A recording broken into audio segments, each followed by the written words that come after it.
OSWAT's Institute for Grammar and Communicative English.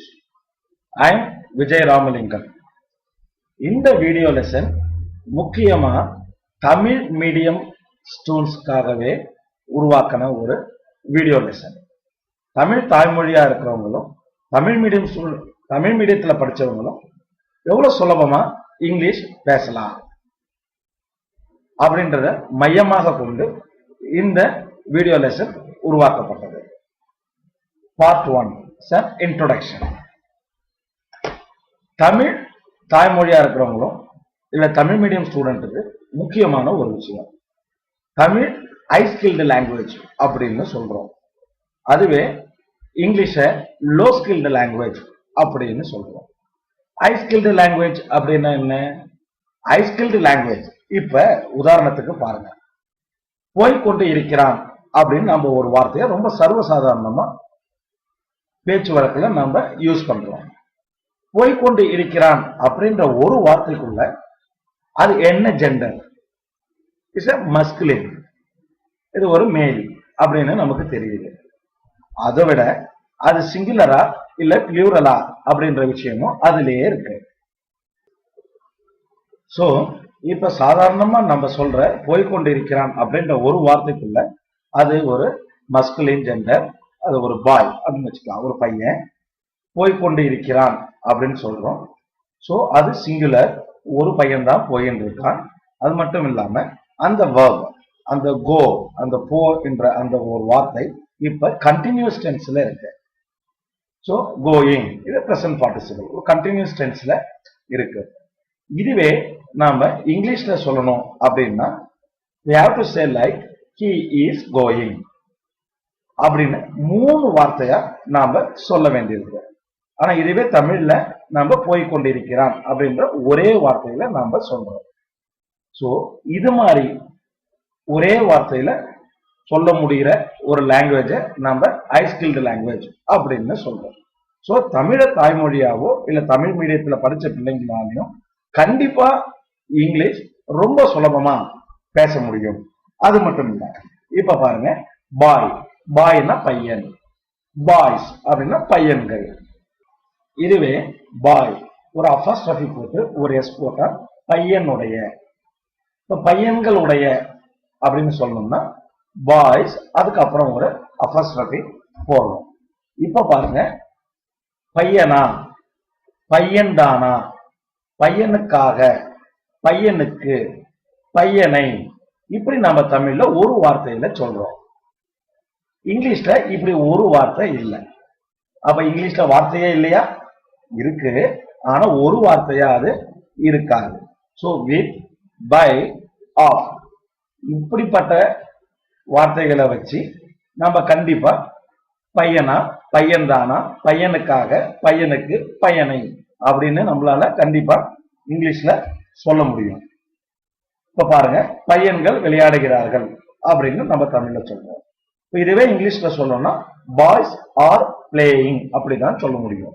இப்ப பையன்கள் அப்படின்னா பாய்ஸ்னும், விளையாடுகிறார்கள் அப்படின்னா பிளேயிங்னும் நம்ம பாய்ஸ் பிளேயிங்னு இங்கிலீஷ்ல சொல்ல முடியாது. அப்ப பாய்ஸ் பிளேயிங் நடுவுல ஒரு ஆர்னு ஒரு வார்த்தை இருக்கு. அப்ப ஆர்னா என்ன? ஆர்ன்றது ஒரு ஆக்சிலரி வேர்ட் அப்படின்னு சொல்றோம், அது ஒரு ஹெல்பிங் வேர்ட்.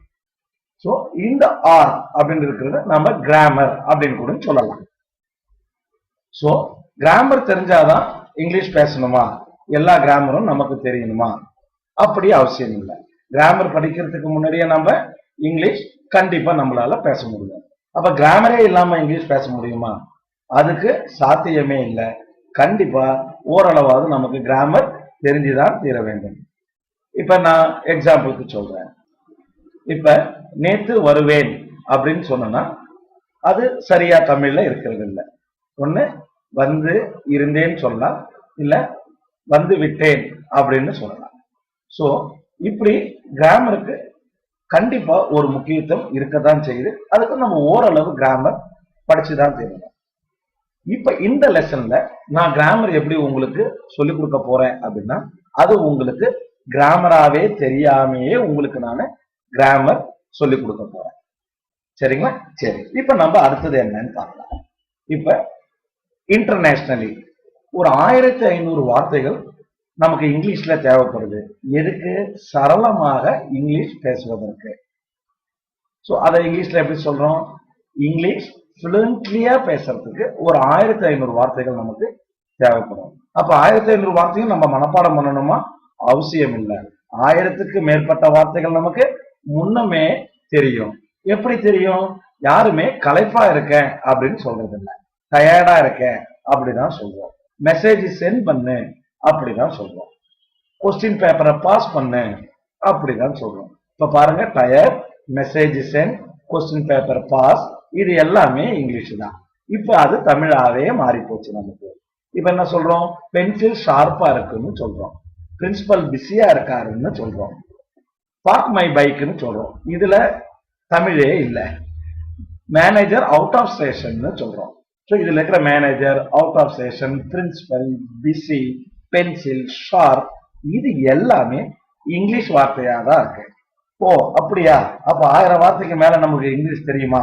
அப்ப நம்மளால இங்கிலீஷ் ரொம்ப நல்லா பேச முடியுமா? ஆனா நம்மளால ஏன் பேச முடியல?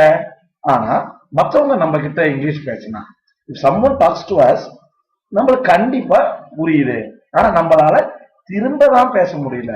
சோ ஒருத்தவங்க பேசுறச்ச நமக்கு புரியுது, ஆனா நம்மளால திரும்ப பேச முடியறது இல்ல. 1000 வார்த்தைகளுக்கு மேல தெரிஞ்சிருந்தோம், ஏன் நம்மளால கரெக்டா பேச முடியல? இங்கதான் ஒரு முக்கியமான ஒரு விஷயத்த நீங்க புரிஞ்சுக்கணும். ரைட், என்ன அது அப்படின்னா, நமக்கு சென்டென்ஸ் ஃபார்மேஷன் பேட்டர்ன் அந்த அளவு பழகல. ஸோ வார்த்தைகள் தெரிஞ்சிருக்கு, ஆனா சென்டென்ஸை எப்படி ஃபார்ம் பண்றது அப்படின்றது நமக்கு பழகல. அதுலயும் முக்கியமா கேள்வி கேட்கறது ரொம்ப ரொம்ப கஷ்டமா இருக்கு. அது மட்டும் இல்லாம இப்ப பிரசன்ட் டென்ஸ்ல நிகழ்காலத்துல பேசுறதுனா ரொம்ப ஈஸியா இருக்கும். இதுவே கடந்த காலத்துல பேசும்போது நம்ம பிள்ளைங்க பெரும்பாலும் ரொம்ப கஷ்டப்படுறாங்க. சரி, இதுக்கு நம்ம என்ன பண்ணலாம்? ரொம்ப ரொம்ப சுலபமா இங்கிலீஷ் பேசுறதுக்கு என்ன பண்ணலாம்? அதுக்கு நாம சென்டென்ஸ் வே பேட்டர்ன் அதிலேயே நாம படிக்க போறோம். சரி, இப்ப அடுத்த பார்ட்ல சென்டென்ஸ் வே பேட்டர்ன் என்றால் என்ன, சென்டென்ஸை எப்படி ஃபார்ம் பண்ணுவது இப்படின்றத ரொம்ப விலாவாரியா நம்ம பார்க்கலாம். பாய், டேக் கேர்.